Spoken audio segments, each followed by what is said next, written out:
Hey guys, I'm Jackie Brubaker, host and author of That Girl the Podcast, where each week we talk about the coming of age at any age. That Girl the Podcast is based on That Girl the novel, which is on Amazon to download, listen to, or buy the paperback of. You can also follow us on Instagram at That Girl the Podcast and our Patreon page. Hey guys, welcome to That Girl the Podcast. I am Jackie Brubaker and this is Stephanie Hamadto. We are discussing chapter 10 and it is called Poison and Plastic. So starting off with chapter 10, she walks into Earth Bar, which is this very trendy juice place right down the street from me. And it's great, they're great. But it is definitely this very real, health conscious, very hip, like everybody's like coming from like a trainer workout, or whatever. Like they're there to be seen, even if they're not. They are. So there's this really odd health culture in Los Angeles that I feel even New York can't quite get on board with. Like it's pretty intense and also incredibly hilarious. We will shoot our faces up with Botox and filler and do plastic surgery, but we'll also be like, I'm on a juice cleanse for like a week. Like that could be good for us. So let's just talk about kind of your experience and just the culture of that, because it's a lot. It is. Well, first, I feel like weight has been an issue that I've struggled with my whole life since I was a kid. And basically, since I was a teenager, I have been on all the diets. So everything, especially like growing up in LA, like you, we've seen the juice cleanse, the master cleanse, the keto, Atkins, South Beach, paleo, whatever. There's basically the same diets being rebranded every couple years. And, essentially since I was a teenager, my weight has fluctuated up and down by 60 pounds, which is a lot. And so I just remember throughout all of my 20s, my teens and my 20s, just always being on a diet. And That's so rough as a young person. Totally. And, as anybody who's done these diets knows, it's like a yo-yo. So you lose a bunch of weight, and then as soon as you start eating again, and then you get it back. Well, you lose 20, you gain 30. You lose 30, you gain 40. You lose 40, you gain 50. And essentially your body goes into starvation mode because it's like, oh my gosh, something's happening. Like there's deprivation happening. And so when you do eat again, it just stores everything. Right. So I came to the conclusion a few years ago, because it was after having baby number 2, that I was like, I'm done. Like I'm just checking out of this game. Yeah. Like I had to sit with it, and I was like, after baby number 1, I was like, time to diet, time to work out, da da da. And after baby number 2, I was like, I just don't know why I've been doing this all these years. Like there's a difference between health and weight. And I think, especially in LA, but I'm sure everywhere, we have this ideal that in order to be healthy, in order to be happy, you have to be skinny. And I've just decided that doesn't resonate with me anymore. So, and when I look back on my life, I'm like, the years that I was the skinniest, I wasn't necessarily the happiest. I didn't necessarily have the relationship or the career or the things that make me happy, right? And conversely, the years that I have been at my higher weight has not prevented me from being happy. And, so I think we've been sold a little bit of this lie that in order to be good or superior or somehow, I don't know, at a higher level or happier, skinny equals that. And it's not true. Like I know very skinny people that have drug problems that are snorting cocaine or to Adderall. stay skinny, or Adderall or painkillers or whatever their poison, or like you said, injectables. I'm not opposed to Botox, but I'm just saying, Oh no, I miss it. Just because somebody has a certain weight or body shape doesn't mean that they're healthy. Like, so I'm definitely not at my lowest weight right now, but I exercise every single day. And I love fruits and vegetables, and I love things that make me feel good, but I base my satisfaction of myself on how I feel more so than what size I am. And that works for me. She is literally the most healthy person I've ever spoken to about Doubtful. any of this. No, because I just struggle with like so many people, like body dysmorphia. You just have a really difficult time accepting what you look like, even when you do look good. You see stuff that isn't there because your brain has literally made these pathways that tell you, no, that needs to go, no, that needs to go, even when it's gone. It's amazing what your eyes and your brain can tell you when it's not physically real. Right. So, we've had a lot of conversations where it's just, it's very difficult, and it's such a mind fuck, especially here in LA where people are walking around and they're legit size zeros, like double zeros. And I'm like, how are you still like, I don't know, alive, kind of. And some people are just very naturally thin, and I have friends like that, and Sure. I get it, and I have nothing against it. It's whatever your body is healthy as. But like, like for instance, okay, I was really skinny growing up because I was really stressed out, and my stomach hurt all the time. So I never ate because I would just get sick. So it just was really thin, and it was all stress. And as I became an adult, my stress levels started to go down a little bit. And I actually started to like put some normal weight on, and I will never forget, like, someone said to me once, I think I gained like 10 pounds or something, and I looked probably really healthy, like really good. And I was like, oh wow, like, like I had some boobs kind of a little bit, and which I never had. And, they were like, well, do you want to have boobs or do you want to be thin? And I was like, whoa, am I not thin? Like, Wow. what? And it's just, that's the sort of programming that you can get, and not just here, just everywhere, or you tell yourself, or you read it, or you watch it. And, there's so, especially with like Instagram and YouTube, I mean, there's all of these really unnatural body types right now that you have the tiny little waist and the really big hips and the really big boobs and the tiny little arms. Like, that's an emoji. Like, you're not a real person. And there are so many filters to make you look like that, and it's messing with all of us. Even when you know it's not real, you think, well, maybe it could be. Like, maybe I should have plastic surgery. Maybe I should go get that enhancement. Like, maybe there's something wrong with me. Exactly. Like when we don't fit the filter, there's something wrong with us. Right. And also, like I said, when I was younger, I was so thin because I was stressed out. So was I healthy? No, I wasn't healthy inside. Whereas, finally, like, and I still struggle too. I mean, we've talked about this, but like, I still struggle with weight. Like, I have never really gained weight in like a chunk of time. Like, oh, suddenly I gained, 20 pounds. 20 pounds or something. But I did gain like 15 pounds because I was in a really horrible relationship and my body was like shutting down. It was like, we are scared, we need protection. It was just a terrible relationship, and I knew something was really wrong on like every level. But I remember going to the doctor and I told the nurse, I'm like, please don't tell me how much I weigh. I'm much heavier than I usually have ever been. I'm in this really bad place in my life. I can't handle it. I really can't handle it. And she blurted out the number. Like, she just blurted it out. Disregarded your request. And then she was like, oh, I'm so sorry. I'm like, oh my God. That's right. I was like, oh my God. I literally just said it to you like 5 seconds ago. And she's like, and I broke down. I cried for like 20 minutes because I was crying because I knew I was in a terrible, terrible place in this relationship. I needed to get out desperately, but I didn't know how. It was bad. But then to see my body be affected like that, even when I've always dealt with like body dysmorphia my whole life, it was sort of like a double whammy. Yeah. And it's taken years to really get my body back to being not where it started before that relationship, but definitely where it feels happy and healthy, and I'm not sick to my stomach all of the time and nervous and stressed. It's like, I don't know, it's a constant sort of battle, but it's at every age too. Totally.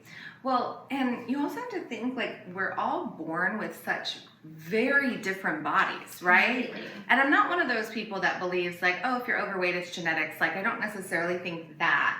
But, you know, if you're, I don't know, from different cultures and things, you might have bigger hips just naturally. Right. Or you might have a smaller waist or a bigger waist or bigger, broader shoulders. Right. And so that's kind of the, like you said, mind fuck that we have, is that we're told you have to fit this mold in order to be beautiful or, you know, good. And we don't all fit that mold. Yeah. And then furthermore, if you're like me and you've done all these diets, well, now your body, to get back to certain shapes or certain sizes, you would have to do an extreme diet just to get there. And so you're repeating the cycle. And so I opt out. And furthermore, what I tell a lot of my clients is that have struggled with body dysmorphia and weight issues themselves, is that, you know, the kind of original concept of why women more than men, I mean, men have their own issues. Men have their own too. Body stuff, but women, you know, back in the day, women were two things: meant to not take up space. So true. So there was this time period that men, when we wore like corsets and stuff, the goal would be for the man to be able to touch his fingers together around the woman's waist. How is that even possible? It's not, but these women would just basically starve themselves to tighten these corsets enough so that they could be tiny for the men, right? Because we should take up as little space and be as quiet as possible, right? And then the second part of it is also, like, when you think about back in the day, maybe today, men, a lot of old school men have these gross kind of pedophiliac tendencies where they also wanted us to always look young. Yeah.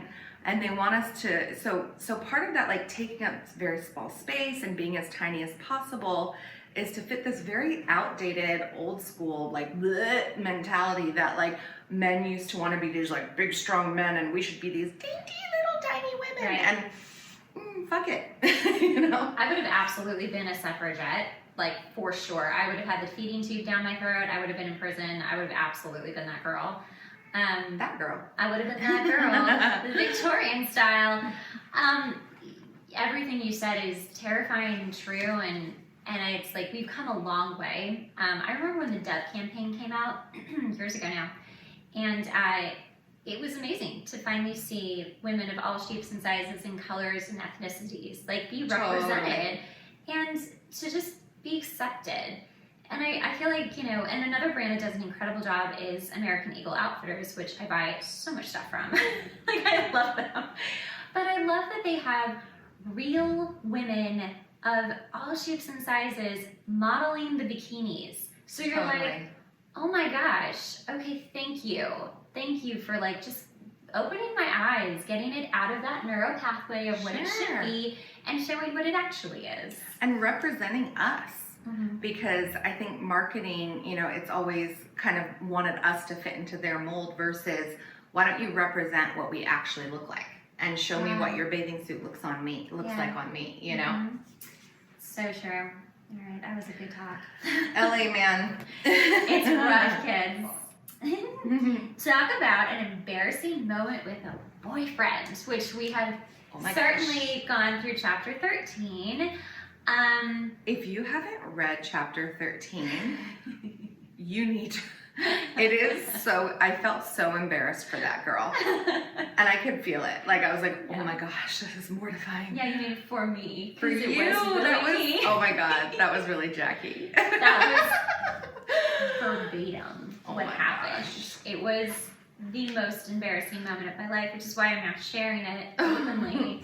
So what happened? Like, so was there a Ryan and you were at his house, or what happened? No, well, I discussed this on chapter 13. Oh, okay. But for those of you who have not listened, no, it wasn't Ryan, but it was a guy that I really liked, and we had been, like, just beginning to date. But there was a really good connection there, and it felt like, in fact, that night, maybe this is why this happened, kind of what Ryan says, like, hey, I want to be there for you, like, I'm ready to do this, all of these big commitment words. I was like, This guy said to me, he's like, I really can't wait to spend years together. And I was like, I just, you know, it's like, I was in a really unhealthy place in my 20s, and, you know, sometimes when you get what you want, it's just terrifying, and you're just not prepared. So clearly my body was not prepared.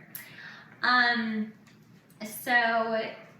another really embarrassing moment, not nearly as bad. I mean, that is its own special place in hell. But another really embarrassing moment was I had worked on a show with Alyssa Summer, who's been on the show as well.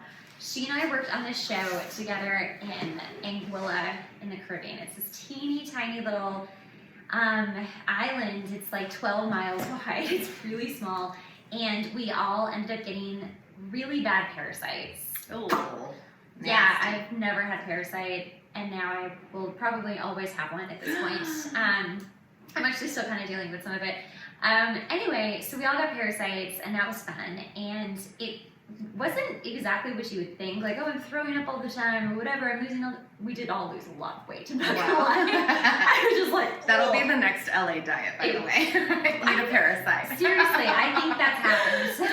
Most likely happens. They're like, that's just healthy. lots of sushi. But anyway, so I came home, had this parasite, and unfortunately, you know, I'm a lady, and I try to be a lady in front of people and men, and especially my boyfriend. And my boyfriend at the time, Peter knew I had something wrong, and I had fallen asleep on a couch, and like on my side, and so like, say you're him, and then this is me, and I was like, snuggles, and my butt is like right here, and I literally like farted and woke myself up.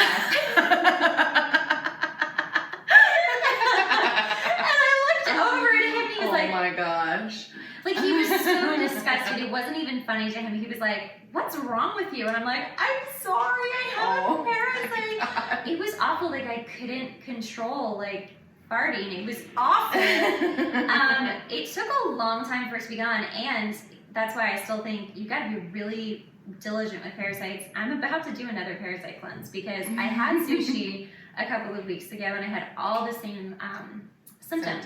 And your body remembers, and if you still have even like little dormant residual anything, it's like, oh, our friends are here, let's wake up. And I swear, I was like, oh my god, this is happening again. This is like 3 days of misery. And then it kind of like chilled out.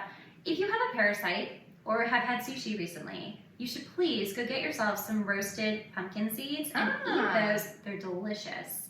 And parasites hate them. They kill them off immediately. Eat them for a few days or so, and you'll actually feel better. Or just get a cleanse, like a real cleanse. I might not eat sushi at least for a while. That's so nasty. I haven't really eaten sushi for like 4 years. I used to eat it all the time, and now it was weird too because I was like, yeah, sushi sounds great, and I like had the best sashimi, and it was so delicious. And my friend got sick too. He was like, yeah, I was sick to my stomach. I'm like, quarantine, like, this pandemic is not the time to be eating sushi. Nope. We don't need any trouble. Any more trouble, right? No. Really. So that was my embarrassing moment. Do you have anything to share? I don't have any specific embarrassing moments. I've probably blocked most of them out. I do remember, like, vaguely the first time accidentally passing gas in front of a boyfriend, and that's mortifying. Like, it's just the worst. And it's like the first time in every relationship is mortifying, right? Because it's like up until that point, you're still like perfect. Right, like you don't poop, nothing happens. Nothing happens. You don't sweat, you don't fart, you don't poop, you nothing. never smell bad. And then that day happens, and the curtain is lifted, and you're just a flawed human like everybody else. It's true. I had a guy friend once say to me, he's like, oh, you don't poop. Like, you don't. I know you don't. Like, you're just one of those girls who don't. And I was like, if you only knew what kind of stomach problems I've had my whole life. So different. By the way, I'm still single, so guys, come and get it.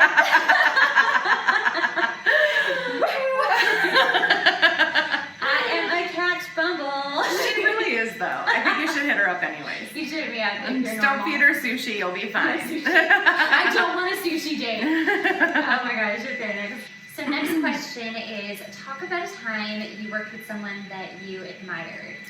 Oh my gosh. So I really hope Chong watches this because I had, I'm a hairdresser, and Chong is a cutting educator. And I have taken classes with him since I was just like a baby hairdresser, like a 19-year-old hairdresser. And just a baby. And like with my first little scissors. And so, you know, I watched him growing up as a hairdresser. And as I became a color educator for the same company that he teaches for, one day we were asked to teach a class together. And so he was teaching the cutting, while I was simultaneously teaching the color. And so we were like side by side, elbow to elbow. At some point, I think he actually had me help him curl his model's hair, and we just had the best time. And I have to give him so much credit. He's the most humble, generous person ever, like especially when you're on stage with him. So I remember him giving me so many compliments on stage and telling the audience what an amazing hairdresser I was. And I was like, from him? Like, that's amazing. That he's just the sweetest. So it was such a good experience because I had admired him my whole career, and then we got to share the stage for like one class, and it was amazing. Hi, Chong. I hope you're watching. I can't think of anyone offhand. I'm sure I'm forgetting someone really important, but there is one time that I was working, I think on like a Dateline episode, and this woman was there as the, you know, kind of host, reporter, and we were doing a really fun story, actually. It wasn't like or was it a sad story? They're always about murder, but anyway, we were at like Chateau Marmont, and we finished our day, and somehow I had like, God, those fucking gardeners, I swear. They're out to get us. They really are. So we finished our day, and I knew her name sounded familiar, and this was, I don't know, 5 years ago or something like that. I knew her name sounded familiar, and then someone told me who she was, this reporter, and I was like, oh my gosh. So I knew her because she had been in this really brutal rape. It was a mass group of men in the Middle East, and I forget exactly where, but it was wartime. It was bad. Wow. And she was there reporting, and she was covered up and everything. Mm-hmm. But I think maybe they just hated her because she had a camera crew and the whole thing. She was literally engulfed by men and women also, ripping her clothes off, and multiple men raped her. Oh my gosh. I just got chills. I had never met this woman or seen her. I just remember seeing or hearing about her story or reading about her story, and I was so shook by it. I was so affected by it, because we read and see a lot of horrible things happen all the time, but something about this really stuck with me. And then when I was on this shoot and found out that was her, I'd always wondered, what happened to her? Where is she? And she was like, fuck this. I will do fun Dateline stuff. So we all went to dinner at Chateau Marmont, and someone brought it up, and she told the story of what happened to her, and she was just as close as you are to me. And usually when I cry, it's like I make a noise, but I was just crying, just tears rolling down my face, and my heart was just breaking for her. And it was such an incredible moment of gratitude that she was alive even, but that she was still making it through such an incredibly difficult time in her life, but she did it for us to see and for us to learn. And so it was one of the most incredible moments, and I thought it was so interesting that I think I knew somewhere deep down I was supposed to probably run into her one day, because I've never been so, I would just think about her through the months before I met her. I just kept wondering how is she, where is she, because nobody was reporting on her. She just fell off the face of the, she moved far the fuck away and with no address and was scared. She was just scared. Yeah. But I'm sure she's doing better. But I wrote her an email too and just thanked her for her bravery and just for being her. And so, I deeply admired her. And we have a picture together on Instagram, and it's just one of my favorite pictures. Because, if you don't know who she is, it's just a girl. But if you did know who she was, it's an amazing picture. And I feel so fortunate that I got to meet her and spend a little time with her. So what an incredible story. Yeah. It still like affects me even just talking about it. I haven't said it in such a long time, but it just, it was a magical day. It was a really magical day to spend time with her, and I hope she's good. I know. Anyway, on that note, let's get back to funny stories. Yeah. Okay, so to wrap up, so we don't end on a really sad note, so that girl goes to go work with Dan Abrams, and for those of you who actually do follow like songwriters, I'm gonna tell you who it really is. Oh, juicy. So he is a writer for Adele. He did write some of her biggest hits. He is also very accomplished. He was the lead singer of Semisonic. His name is Dan Wilson, and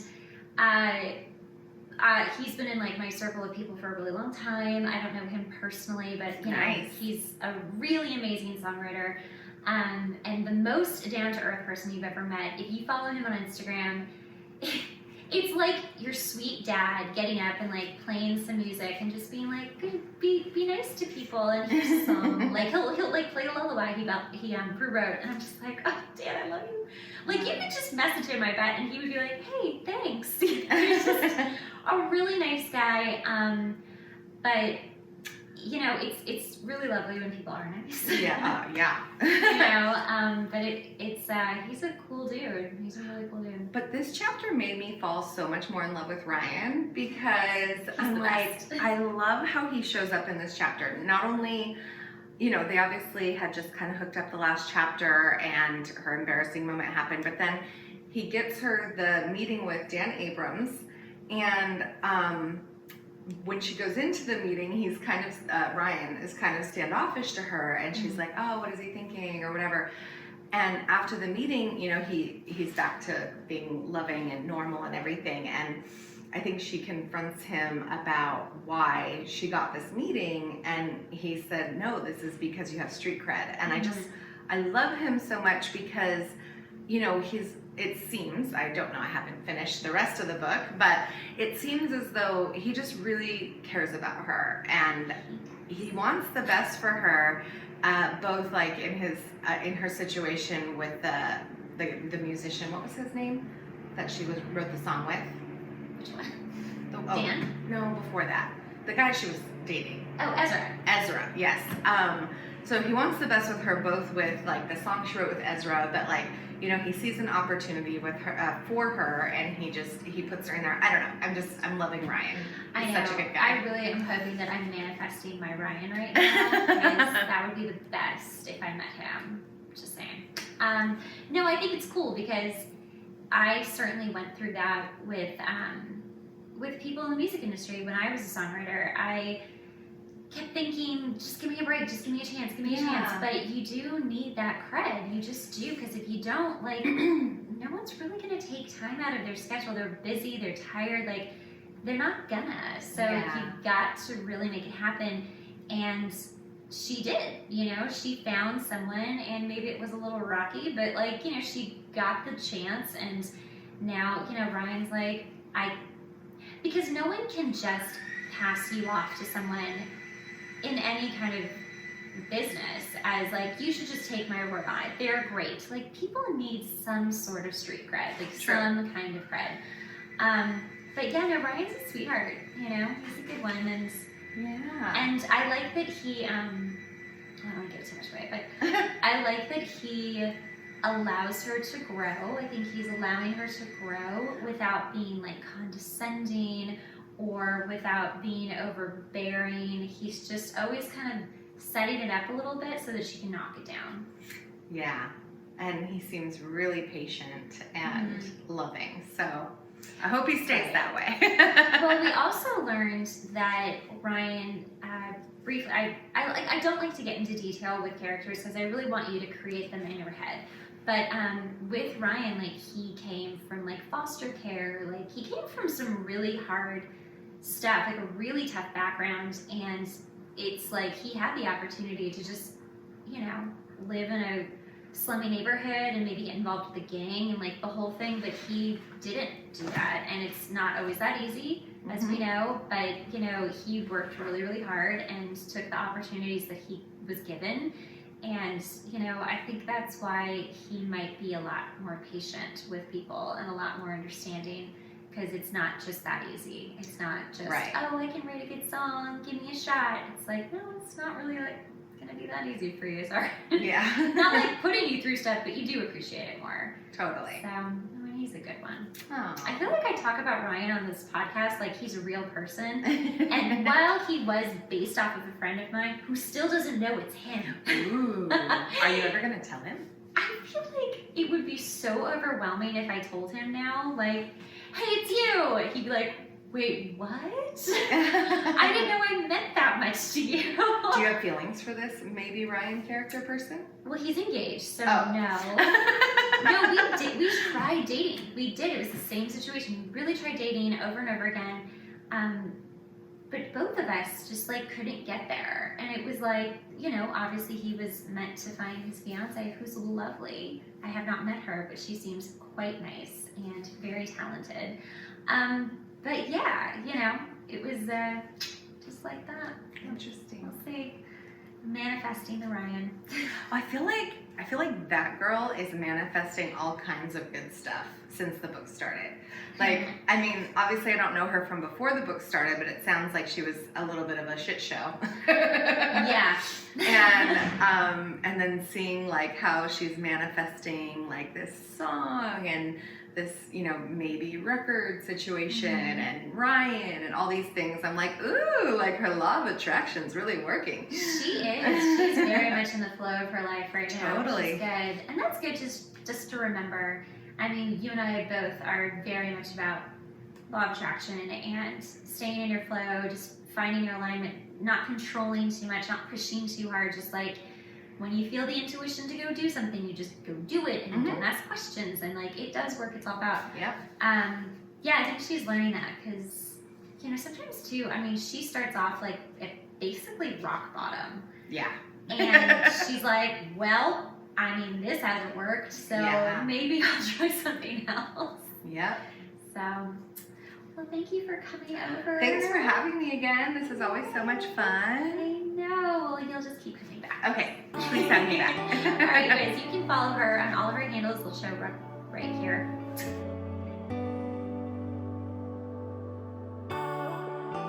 All right, you guys, be kind to yourself and be kind to others, and I'll see you next time. Bye.